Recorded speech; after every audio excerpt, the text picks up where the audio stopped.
Well, hey, good afternoon, everybody, and thank you all for joining us for our lunchtime chats with Tlingit Haida. My name is Shakhya-ish, Richard Peterson. I'm the president of Tlingit Haida. Again, we're bringing to you an opportunity to get to know some of our departments and Well, hey, good afternoon, everybody, the people and thank you all for running joining us for our. And sorry about that. But anyways, we want you to be able to interact with and get to know some of our departments. And today's lunchtime chat is with our tribal court.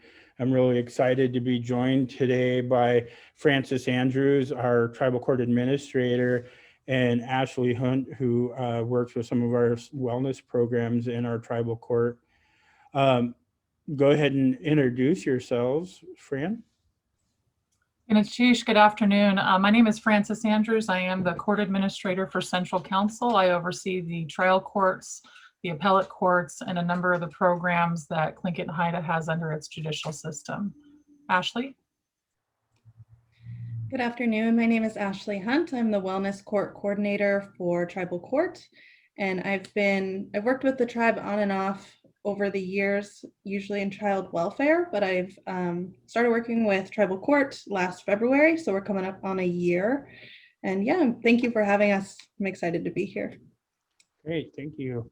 So before we get started, I want to remind our audience to go ahead and enter in any questions that you might have during, and we'll try to get to all of the questions. We have some canned questions and conversation that we'll have. And then at the end, we'll get to the audience questions. Please be sure to like the lunchtime chat, and you'll be entered in for essentially a virtual door prize. And we have some great prizes that we send out to you. So we'll go ahead and get started. And I'll start with you, Fran. What is the mission and vision of the tribal court? So a lot of that information you can find on the website. We've slowly been updating the website, especially through COVID, but the mission is essentially to seek justice by following through with our tribal values. Our lawmakers, our tribal assembly, our delegates have put a lot of thought over the years into what our justice system should look like and what our laws should look like. So if you ever have the time, I would take some time to look at the governing documents and see really the foundation of our justice system, and the laws of the tribe can be seen online and really encompass so many of our tribal values. As far as the vision goes, you can see that here on the screen. It's exercising our sovereignty to strengthen and continue our cultural balance. How does that applied in our court system? I see it regularly in how we treat our tribal citizens, how everyone has a voice at the table, and even if not immediate family, cultural family or clan family has an opportunity to share in making justice decisions for families. So it's regularly in practice in all of the things we do within our court system. I'm going to Chish for the question. Great. Can you provide us with some background on how and why our tribal court was established?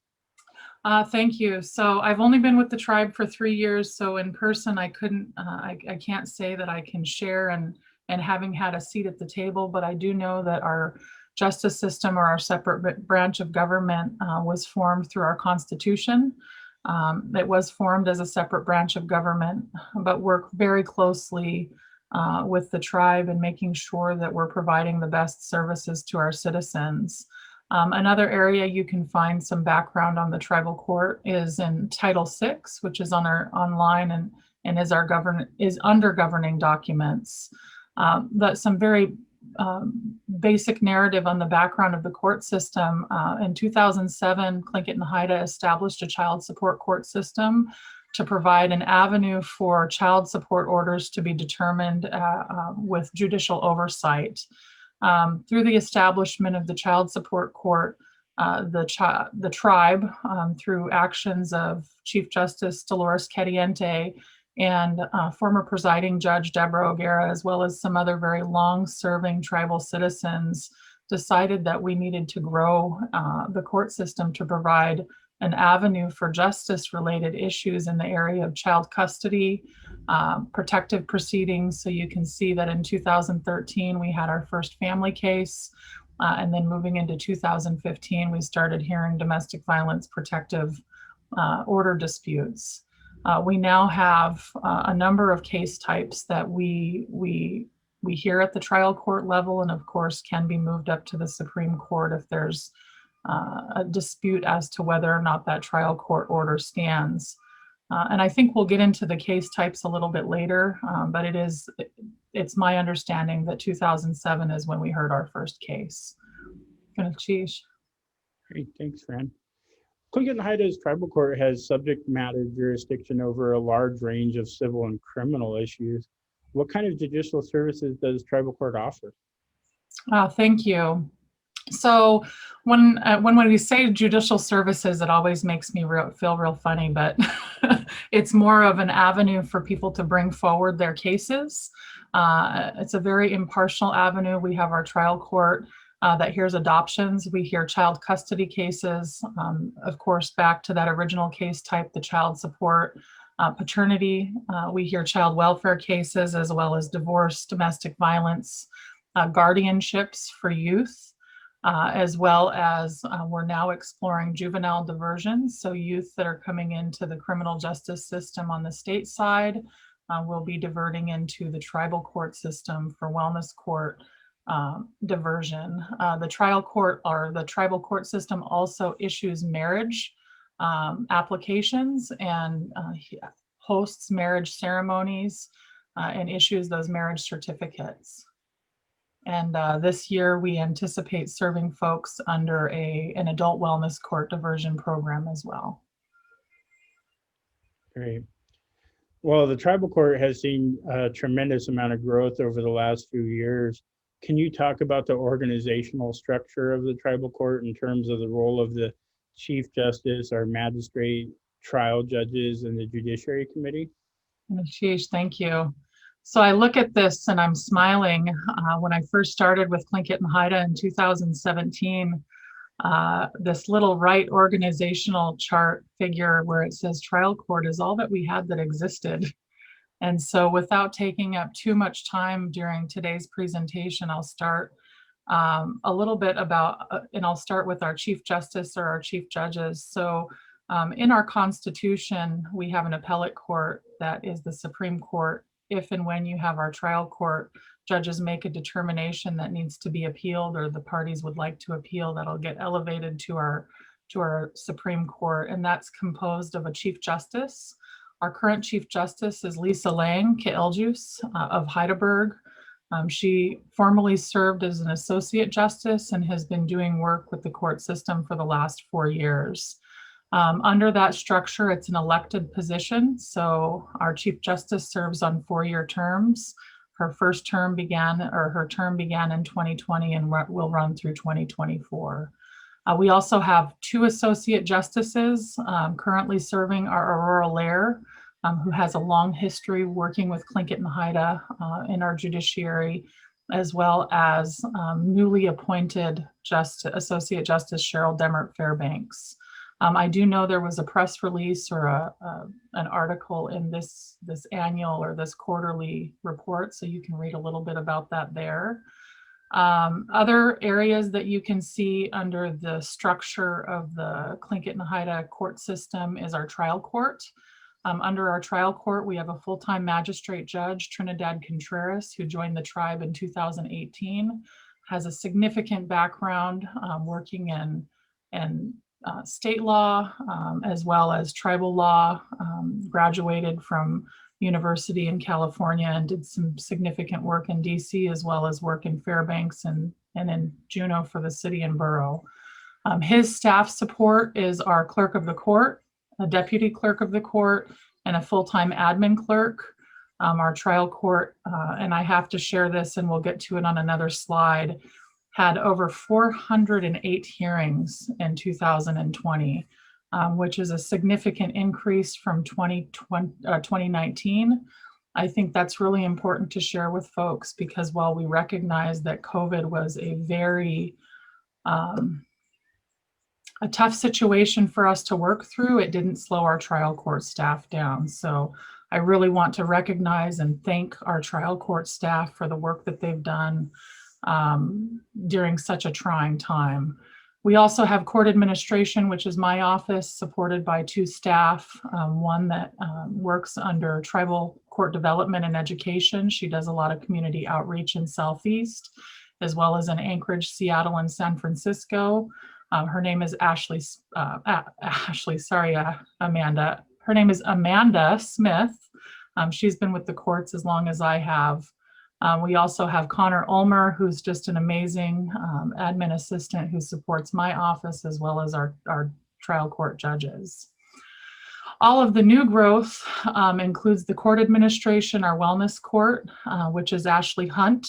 She has 5 support staff, 4 who have been hired, and an additional employee that'll be hired later in 2021.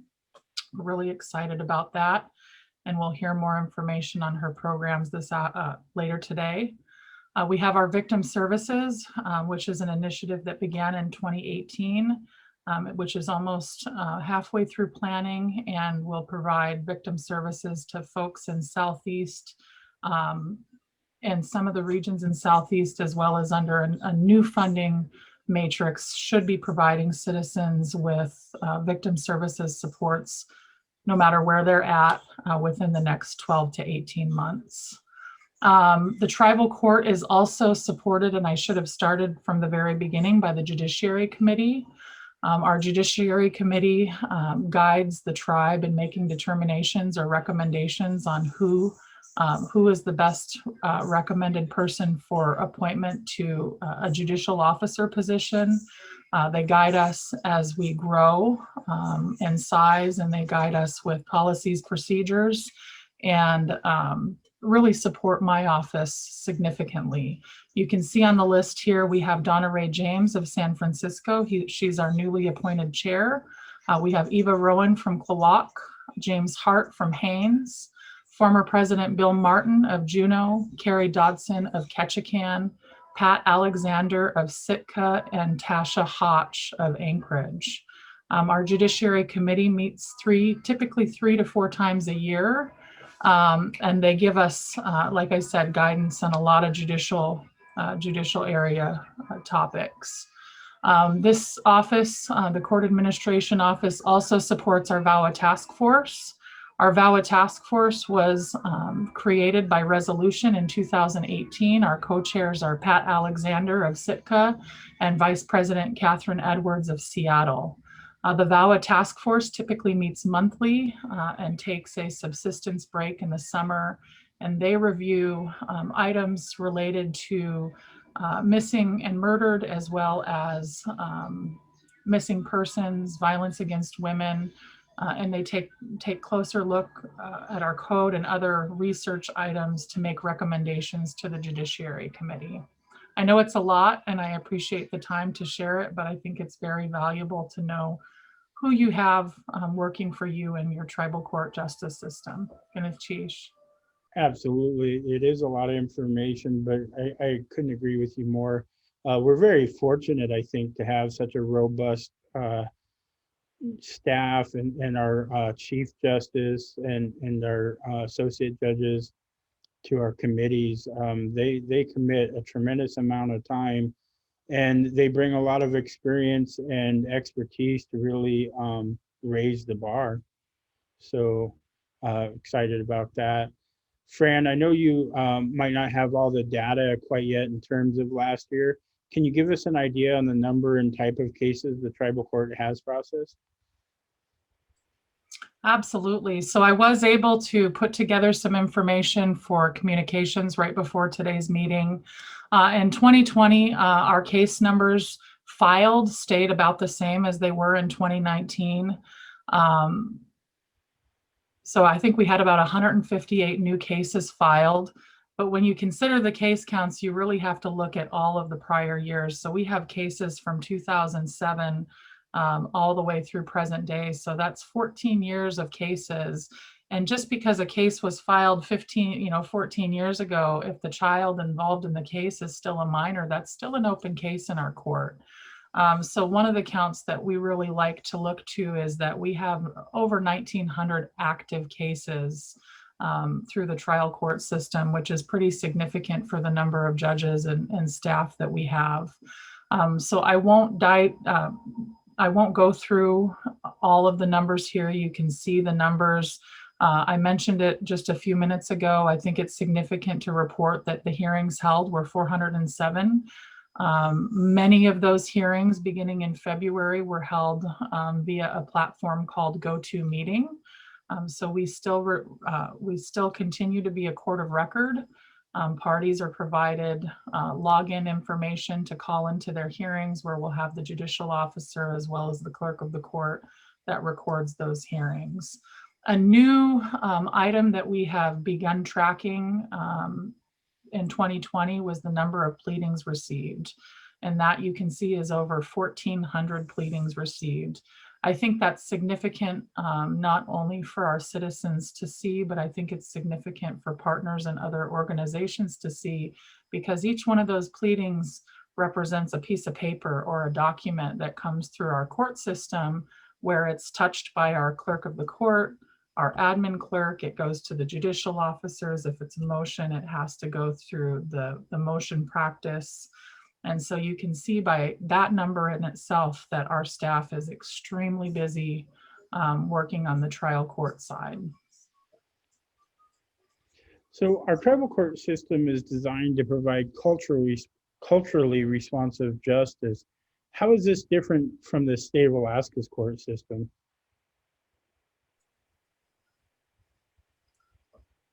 I think I unmuted myself. Thank you. So I've only ever worked for the trial court system and and obviously have some on the civil side, some experience at the state court level. But having started as the clerk of the court and sitting through the hearings, as well as seeing the value of the training that our staff, our judges go through and our clerks go through, you see it every day in how the hearings are navigated. I mentioned it before. A lot of our core cultural values lean back to respect, listening, giving an opportunity to be heard. And I just see that in the way our judges treat the families. I see that in the help that our clerks provide families, not on the side of giving advice, but just that added extra customer service and being kind. You can see our core cultural values in our statutes and our laws. While some of our laws mirror a lot of the state laws when it comes to custody or guardianships or adoptions, if you really read through them, you can see the values come through, the values of clan relatives, the values of aunties and uncles and grandparents. And so when you have laws that uphold our core cultural values, you have judges that make determinations based off of those. So I appreciate our justice system, and I'll go back to those hearings held. We never slowed down in 2020. We're probably paying a price on the paper shuffling end, but what we never wanted to do was impede justice for our families. And that's another way of our justice system showing how important all of you are, and how important it is for you to be heard when you need justice related issues addressed. So this might be an obvious question, but who all can receive services through the tribal court? So the statutes are very clear, and I actually went through this recently in the marriage statute. The tribe has jurisdiction over tribal citizens and family of tribal citizens. If there is to be someone that is the center of a case, say a child custody case, if that child is either a tribal citizen or eligible for citizen, then the tribal court can hear that case. Both of the parents don't need to be Tlingit Haida. We could have one parent that's not. In fact, we could have, in a guardianship case, neither of the people filing the guardianship case are tribal citizens or eligible for enrollment, but the child is.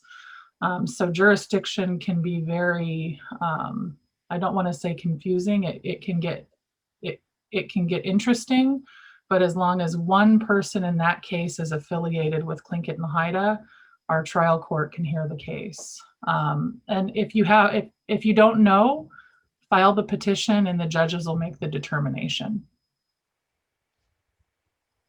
Thank you. Great. So with our building still closed to the public due to the pandemic, how are hearings currently held? Thank you. Well, they're held 3 days a week with emergency hearings held on Mondays and Fridays if they're needed. We are using the GoToMeeting platform. It's one of the platforms out there. Our judges, like I had mentioned earlier, call into the hearings in advance of the hearings. They meet with the court clerk's team, and then the parties are provided with the contact information. And so everything is being held virtually. We don't anticipate that changing anytime soon. And I just want to be very clear that that is a COVID-related response. Outside of COVID, one of the most important things to our families is that in-person opportunity to be heard by a judge. And so I just want to reassure folks, we are going to be working on a plan to return to normal at some point within the next, I don't even want to give it a time frame, but when it's appropriate, and we will resume those in-person hearings. But in the meantime, they're held virtually. Great. So in the last year, the tribal court has been working very hard to establish wellness courts. Can either you or Ashley talk about this court expansion? Ashish, thank you. I'm going to turn it over to Ashley in just a minute. I do want to share just some background on the even the development of wellness courts. So I began working with Tlingit Haida in 2017, and we had our child custody docket, we had our domestic violence docket, our child support and paternity docket, as well as some other small areas in civil family law. And what our judge, our very passionate presiding judge, Deborah Oguera, recognized is that we had a strong need to be providing our families with more than just a you versus you dispute resolution. We needed to be providing our families with a multidisciplinary team approach to wellness. And so through her leadership, as well as the leadership of our former Chief Justice, Michelle Demert, we identified the wellness courts and victim services as an area that we really needed to bring forward in our justice system. So I want to thank both of them for the work that they did in helping us receive the grants, our finance department, as well as other managers who had entered into MOUs with us to support the wellness courts. But our first allotment of funding came in 2018. I'm going to turn it over to Ashley to provide some updates on where we're at, but this is certainly an area that I don't see ever going away for Tlingit Haida. Wellness is the basis and the foundation for us being whole people. And I think that if there's any one area that I feel absolutely the most support, it's in developing our wellness programming. So Ashley, if you want to share a little bit more about the work that you're doing, thank you. Yeah, thank you, Fran. It is exciting work, and I think it's something that our tribal citizens really need. It's been made clear, that our current criminal justice system just isn't working. It's not serving people in the way that they deserve to be served and supported. So we're hoping to eliminate a lot of the barriers that people are facing through this program and just be another support to our people that we can add to the list. We are still in the development phase, but we just recently decided as a team that we will start taking new referrals on March 1st, which is very exciting. So we are just in the final stages of getting everything ready to fall into place so we can open our doors on March 1. That's really exciting. Ashley, how does the Family Wellness and Youth Wellness Court work, and who does it serve? So we serve tribal citizens and people affiliated with tribal citizens, like family members who may. Ashley, you just muted. Oh, sorry. So we serve tribal citizens and then people affiliated with tribal citizens, like, for instance, a non-native family member. And we serve people ages 14 up So we have a youth program and also an adult program kind of under the umbrella of just Wellness Court. Primarily, we're serving people who are struggling with opioids, but we keep it fairly general. So people who are struggling with substance use or misuse are eligible for our program. As Fran kind of mentioned earlier, we do have a diversion court model as an option. So if someone's facing a criminal charge related to or somehow connected to substance misuse, like in state court or the Division of Juvenile Justice system, then they can come into our program. If they successfully complete, then they will no longer be facing those charges in the state court system. So that's one way that you can enter our court program. Another way is through the Office of Children's Services. We are partnering with them and also Tribal Family and Youth Services for people who are experiencing substance use concerns and are at risk of their children being removed from their home. We're hoping to be able to bring them into the program and help them on their path to wellness, keep their kids in their home. We are a 4-phased program. So you come in, and I'm going to get into what the programming looks like here in a minute, but overall there's 4 phases, and you graduate through each phase until you finally complete the program and you graduate.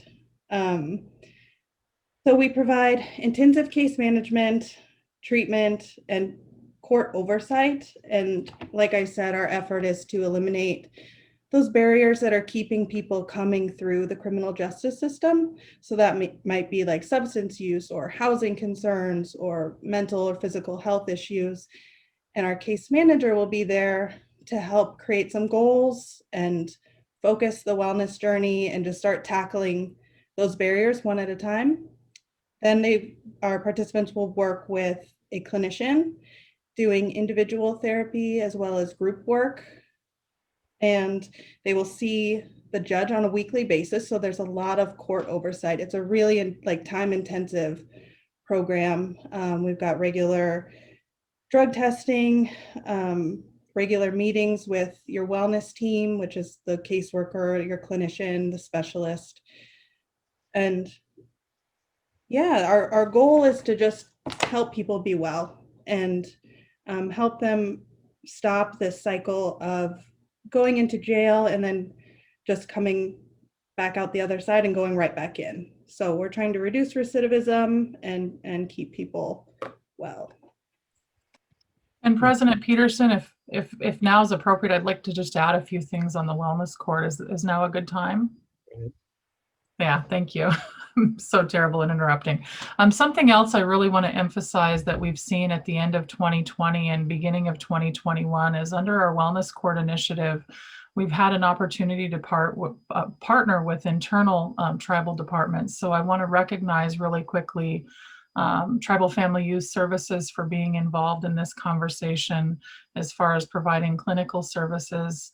I want to recognize that we also have work going on with reentry and recovery to focus on what type of treatment options we're going to have available for folks.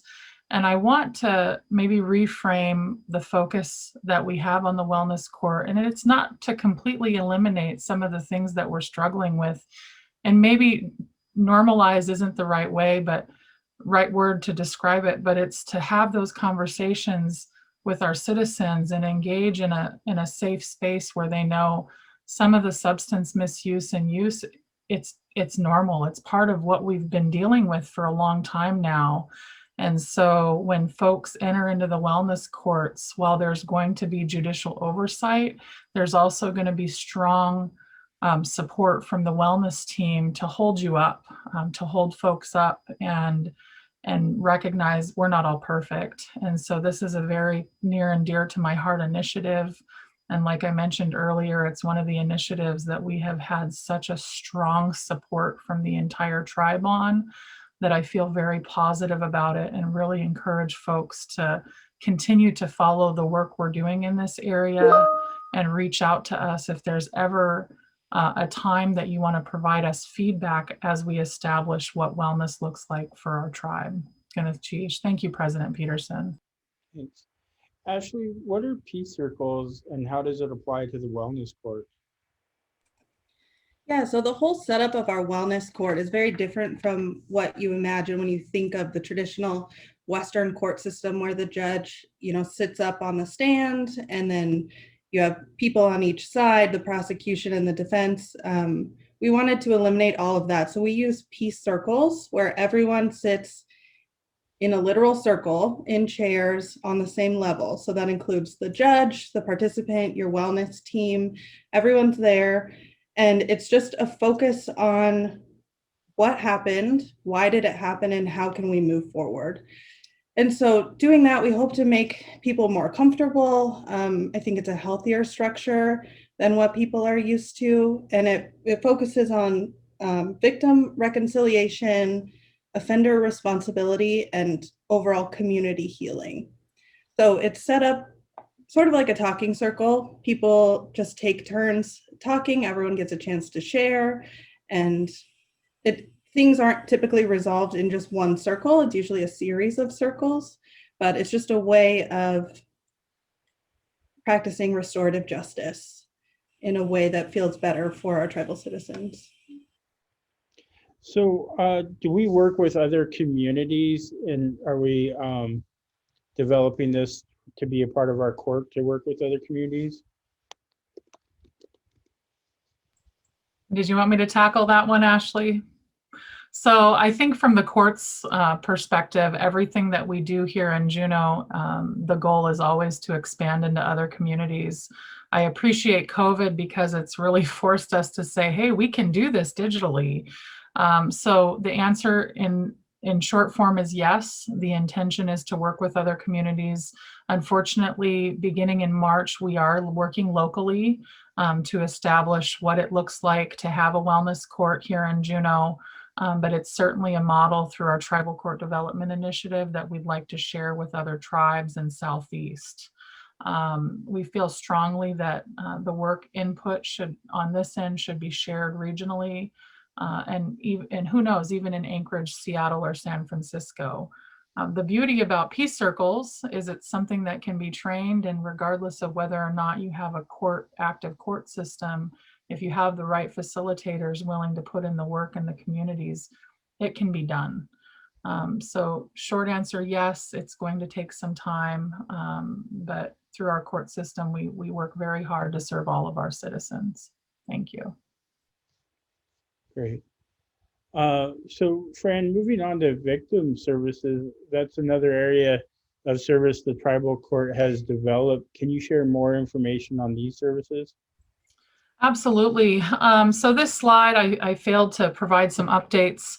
The tribe in 2018 worked with a number of the villages in Southeast to establish some agreements to move forward with some new funding available to tribes to establish victims of crime programming.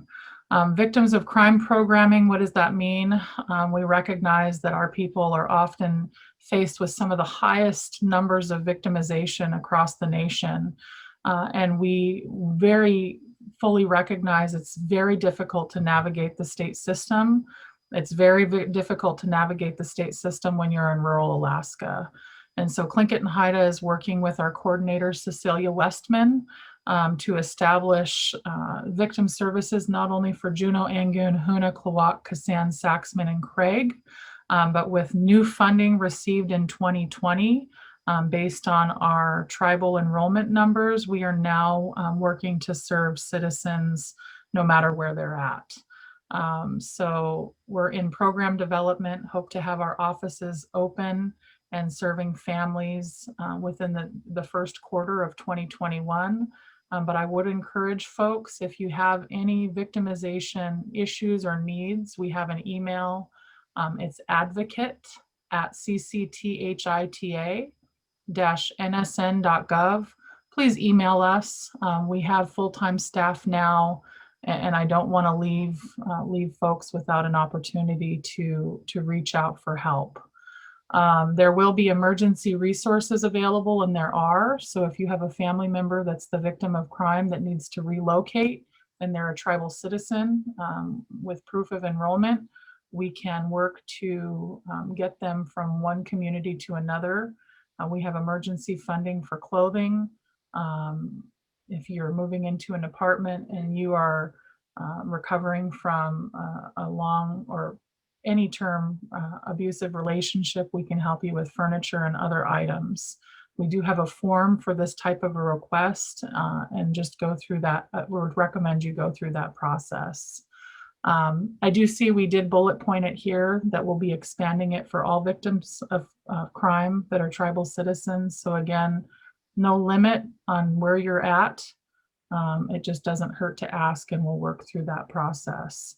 There are 4 full-time advocates, a full-time coordinator, an attorney position, and a clinician position assigned for this office. And with expansion, we have 2 new positions down on Prince of Wales. Very, very exciting work that we're doing, Ganesh. So Fran, maybe you touched on this, but Tlingit Haida's tribal court was awarded multiple Department of Justice grants to establish victim services in several communities in Southeast. What is the purpose of this project and where are we at with it? So we're still in the planning phase. We took some time with recruitment at the very beginning of things, and we only still have 1 employee. Her name is Cecilia Westman. I mentioned her just a few minutes ago. We're establishing multidisciplinary team work groups. We're working with Tlingit Haida management and operations to really determine what do our services need to look like for our citizens. So definitely in the planning phase, but don't ever want planning to keep us from serving folks that are experiencing victimization. So again, reaching out to us via that email is always an option, and I'm hoping that maybe we can share that in the chat at a later point today. The idea is that victims often are victimized and don't have anywhere to turn for resources. And the Department of Justice, the federal government, has recognized that there's funding available through fines that are secured and put into a big pot of federal funding that can support victims. We are hoping to provide emergency clinical support, so counseling services to folks. The full-time attorney position that'll be recruited for is going to be able to provide legal support to our advocacy team to help navigate families through maybe some of the legal questions that they have relating to their victimization. So it's just that intensive case management and that team that's there to support you while you're going through a real tough time in your life, which is the hope. We also have Elders Victimization Office staffed by Ann Stepton through a partnership with TFYS and Roberta James. And they are available to help any of our elders that might be involved in victimization as well. Great. Tlingit Haida was one of 30 tribes selected to be part of the next expansion of the Department of Justice's Tribal Access Program. Can you talk about this program and how Tlingit Haida and our communities will benefit from the ability to access and exchange critical data with national crime information databases for criminal justice and non-criminal justice purposes? Ganesh, thank you. So TAP is really exciting. The Tribal Access Program is wonderful. A lot of work to get us in order to be able to have that access. But prior to TAP being available to Alaska tribes, the only real way you could have access to the National Criminal Database is either through an agreement with the state agency that has this access, so the State Trooper's Office or other agencies, or through a third party. It's absolutely, I think, imperative under sovereignty for tribes to have that access without having to ask for special permission and wait on other people.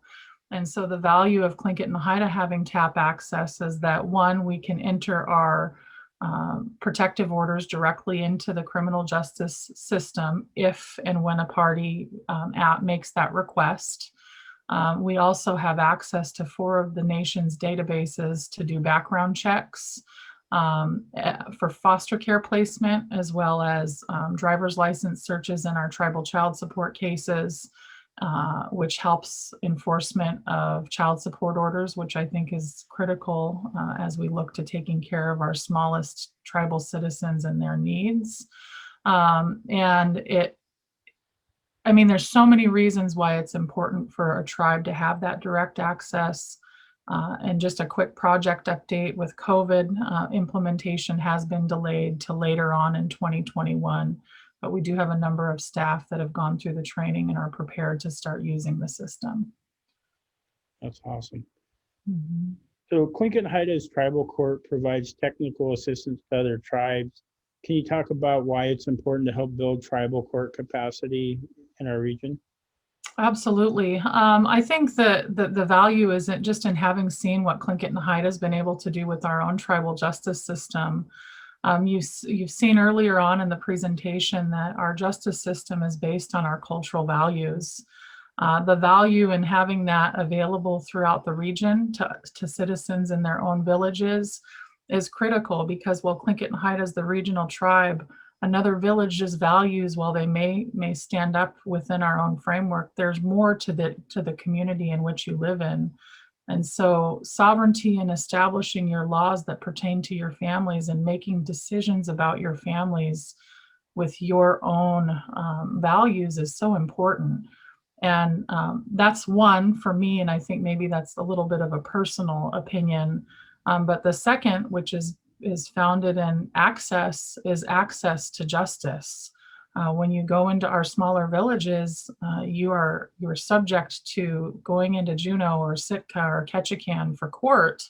And so as a lot of those smaller magistrate offices close, I think having your own tribal court system in place is critical to being able to get those immediate justice needs served. Now, under our tribal court development initiative, we provide technical assistance and guidance, but we don't ever tell a community what they need to have. We share what we've done, we've shared what other tribes have done, and we engage in roundtables and conversations about what's possible. We have a team of advisors that make themselves available for code development, policies and procedures, or general trainings. I was really excited this last year when we were trying to reassess how we meet some of our training goals. We were able to partner with the Alaska Native Women's Resource Center on a webinar series on domestic violence and sexual assault advocacy, and it was a 13-week web series, and we had quite a few participants. It was the first of its kind, and we opened it up to feedback, so we look forward to having another series later this year, and that'll be announced online as well. The trainings, and just to give background, anyone can request a training from a community. We prefer it to come from a tribal leader if it's not within Juneau, and we'll begin to facilitate planning meetings to host those trainings. Great. So Francis and Ashley, I know that the tribal court, in partnership with the elders program, started hosting weekly talking circle for elders this month to promote connections with each other through our culture. Can you share more information on these talking circles?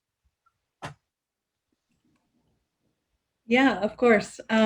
So we identified that COVID is hard for everybody. Being isolated, being hunkered down, not having the normal connection that we're used to with our loved ones is really tough. And so we started talking about, maybe talking circles would be a great way to reconnect people and connect them back to our culture. And there's no better group to start with than elders. So we reached out to Lyle and Colleen James, and they agreed to facilitate talking circles. So each week on Thursday from 5 to 6:30, we offer talking circles via Zoom for our elders, and they log in. There's a different topic each week. I know that Lyle and Colleen have done like watercolor painting with them. Last week, we delivered out little kits to make fry bread, and they made fry bread together over Zoom. So just a lot of really cool things going on. We've gotten a lot of really positive feedback from the elders that this is just what they needed. They really look forward to it. We also have partnered with Smokehouse Catering. So there's a warm meal delivered to them just before the meeting time. So everyone's sharing a meal together. And it's going really well. We're running them every Thursday through March 18th for this round. And if you are interested or somebody that you know is interested, you can contact Ann Steppeton, and she runs the Elders Program for Tribal Family and Youth Services, and her information is here on this slide. But I'm sure we can get it for you if you're not able to see that. Great. Now, is that available to folks outside of Juneau? Absolutely. Because it's carried out over Zoom, it's available to anybody who would like to participate. Great. Are there any other upcoming events the Tribal Court is coordinating? Ganesh, thank you. Yes, we are working under our Tribal Court Development Initiative with the Alaska Native Women's Resource Center and the Alaska Native Justice Center, as well as a handful of other partners, to host a roundtable discussion in April for the Anchorage area to discuss missing and murdered, sex trafficking or human trafficking, as well as connect Anchorage families and citizens with other options for services in the Anchorage area. We will be posting advertising for that event. Eligible folks to attend are obviously tribal citizens and community partners. Our Zoom sessions, it will be held via Zoom, and so we do have a limit of up to 500 folks. So once that announcement's made, we would encourage folks to register as soon as possible. And then when the virtual discussions are being held, log in as early as you can, because with the Anchorage community size, we anticipate having a large amount of participants. We are working with Vice President Tasha Hotch on this. It's a rescheduled event from last April, and we're just really excited to host that. I am working currently with our advisory team on the Tribal Court Development Initiative, and Amanda Smith, who is our full-time specialist under that project, to set more goals for 2021. So if you're in one of our Tlingit and Haida communities and you would like to either host roundtables on this topic or other DV related topic, as well as tribal court trainings, please reach out to me. Chish, thank you. Great. Yeah, partnerships are so valuable and are the success of so many of our projects and services. Can you talk about some of the internal and external partnerships and the roles they have had in developing and supporting our tribal court? Absolutely, thank you. So this is going to be, I think, answered by both Ashley and I, and I'll start with just some of our external partnerships that I've had the good fortune to be a part of and very thankful for. One of our strongest partners externally is the Alaska Native Women's Resource Center, as Tlingit and Haida has done more work in the area of advocacy and wellness. The Alaska Native Women's Resource Center has partnered with us and in tribal court development and education and hosting many of our roundtables. So Tammy Truitt-Giroux and her team provide us technical assistance on FIPSA funding, VOCA funding, which is a significant amount of the budget that we work with our federal funders, as well as they co-host many of our roundtables and trainings together. Another really strong partner has been the Indian Law Resource Center with Chris Foley. He has come to us by way of Alaska Native Women's Resource Center, and he provides us and help on the international level, in which we all know is really critical as we're a sovereign tribe in a large world. Another partnership that we have really started fine-tuning most recently and are really looking at creative ways to support is Rock Juneau. Rock Juneau is an affiliation of community representatives. We have representation from the school district, the Juneau School Board. We have Child Care Associates, as well as a representative from the university on this team. And it's to find better ways to support our families in Juneau who are facing substance abuse and misuse. There's a lot of conversations on equity, and so we have been lucky to have their support, and I'll have Ashley share a little bit more about that partnership when I turn it over to her. The city and borough of Juneau, their court system staff is working with Ashley as well as the Department of Juvenile Justice and Office of Children's Services. And then a lot of the internal partnerships I spoke about earlier, but we have strong partnerships internally, meet regularly with folks so that we make sure our justice system is reflective of not just our citizens, but ways we can better do things together, a better way to do things together as a tribe and not in silos. Ashley, I'd love for you to take some time to talk about the different partnerships that we have with Search and JAMI, as well as the Department of Juvenile Justice and OCS.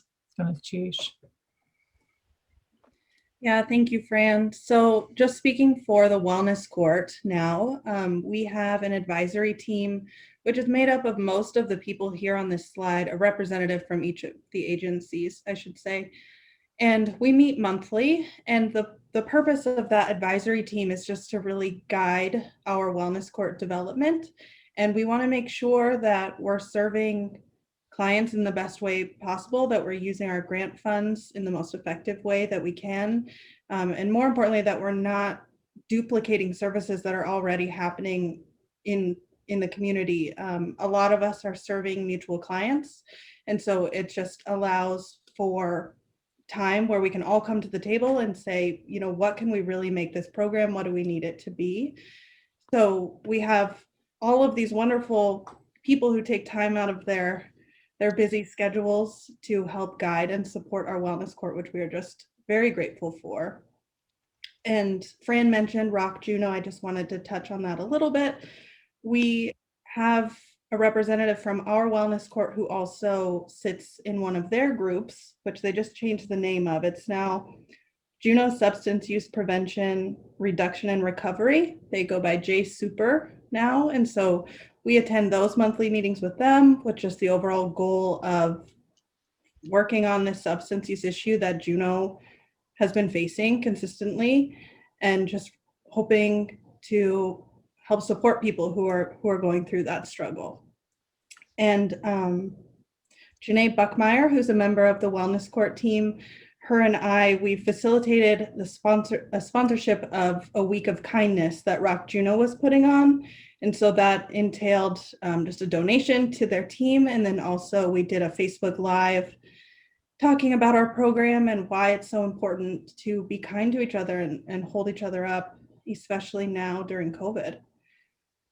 So yeah, we really lean on our partnerships. We value them so much. They've been, you know, invaluable in developing this program and making it what we hope it will be come March 1st.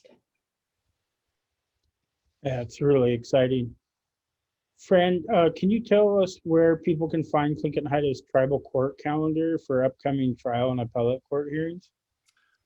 Thank you, President Peterson. Yes, so I've asked communications to share in the chat a link, as well as on this slide. But you can find on the Tlingit Haida website a tribal court tab, at which you can see our court calendar to the right. We try to update those weekly. It currently looks like we have some of last week's hearings still updated or uploaded, as well as through the 29th of the month. We do protect privacy for confidential case types, so you may see initials or you may not see a hearing on the list at all. So those are posted, like I said, weekly. Something more recently is if you look to the Tribal Court Forms tab on this same page, we have put up all of the court forms that were ready to be posted. You can fill those through Adobe and email those in if you need to. We're trying to be very mindful of COVID and allow for as much no contact as possible. There's always the option to print and mail as well. We will be working on this website, or will continue to work on this website, so you'll see improvements, changes, more information. You'll also see a link here that goes over the directory, and you can see there all of the court contact information for each of the divisions. With the phone numbers, we're working to keep them forwarded to our work from home lines. That may not always be the case, so I really encourage folks, if you're trying to reach court staff, there's a link there as well. and you can click the link to email folks. Otherwise, we do have staff on site for 463-7165, and they can do their best to connect you with one of us. Chief President Peterson. Thank you. You know, this is the second time we've had a lunchtime chat around our tribal courts. Really exciting to see how many people have tuned in today, but some really amazing questions as well. Unfortunately, today, so much information, we used up pretty much the time. So I'm not going to get to live questions today, but I want to assure everybody who's asked questions that Fran will work with our communications team and we'll get all those questions answered in the comment section there. I really just appreciate all of you tuning in and the really terrific questions. You know, we can only do as well as we can by your involvement and encouragement and questions, comments. If we're failing, we need to know. If we're succeeding, we need to know. And so we really appreciate that feedback from folks and those questions. I really feel it necessary before we close out, though. The tribal court has seen just a really big expansion in the last few years. And I think you know, the goal is to really just heal our people, our families, to see families restored. And I want to give out some gratitude going all the way back. You know, you heard mentioned earlier Dolores Cadiente, who was just a foundational piece of pushing for the courts. I think also Doug Luna is one of those, and both of those folks are no longer with us, but not only do we uphold their memory, our tribal courtroom is actually dedicated to their memory. But I also, there's people still pushing every day to make sure that our court is growing, is responsive, that's providing the justice our people need. I want to recognize one of our former presiding judge, Deborah Oguera. You know, she really poured her heart, her blood, sweat, and tears into our tribal courts, and we really appreciate her. She's very active. I think she's a part of the is it the Alaska Native Women's Resource Center now. Our former Chief Justice Michelle Demert, who was instrumental in making and putting contacts so that we could get a lot of the funding that we get now. So I really want to appreciate Michelle for her dedication.